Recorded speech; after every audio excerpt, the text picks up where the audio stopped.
শেখ হাসিনা তো দূরের কথা জীবিত, তার মৃত লাশ এদেশে কোনোদিন আসবে না। তার মৃত লাশ এদেশে আমরা ঢুকতে দিব না।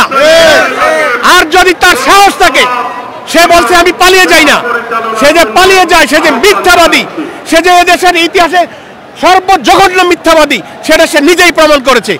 বারবার হাজার হাজার মিথ্যা কথা বলেছে। তার যদি সাহস থাকে, সে আসুক, আইনের মোকাবেলা করুক, দেখি তার বুকের পাটা কত বড়। সে শেখ মুজিবের মেয়ে নাকি কার মেয়ে, সেদিন প্রমাণিত হবে। আর আমরা তাকে জোর করে, চট করে, হুট করে ঢুকে পড়বো, ওই দিন শেষ। বাংলাদেশ ছাত্র জনতার বিপ্লবের পরে যে স্বাধীন বাংলাদেশ হয়েছে, সেই বাংলাদেশে এই খুনির কোনো জায়গা নাই, তার বংশের কারো কোনো জায়গা নাই, আওয়ামী দালালদের কোনো জায়গা নাই। বাংলাদেশ বিরোধী যারা ছিল, এই আওয়ামী লীগ, তাদের দোসররা, কারো কোনো জায়গা নেই, দালালদেরও জায়গা নেই। যাদেরকে যারা সমর্থন করেছে, বুদ্ধিজীবী, শিক্ষক, ব্যবসায়ী, সামরিক, বেসামরিক যত লোক যেখানে আছে, আপনারা পত্রিকা দেখছেন, তাদেরকে আস্তে আস্তে আমরা সরিয়ে দিচ্ছি। তাদেরকেও সরিয়ে দেওয়া হবে। কোনোভাবেই শেখ হাসিনার প্রেতাত্মার বাংলাদেশে বাড়িতে আসবে না। শেখ হাসিনা একজন ডিক্টেটর ছিল। তিনি ছিলেন এদেশের সর্বকালের সর্বশ্রেষ্ঠ খুনি।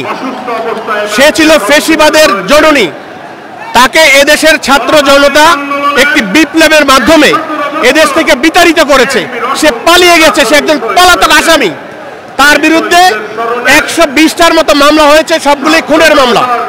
সুতরাং সে ভারতে আশ্রয় নিয়েছে এবং বলছে যে কোনো সময় চট করে ঢুকে পড়তে পারি। আমরা দ্ব্যর্থহীনভাবে বলতে চাই, শেখ হাসিনা তো দূরের কথা জীবিত, তার মৃত লাশ এদেশে কোনোদিন আসবে না।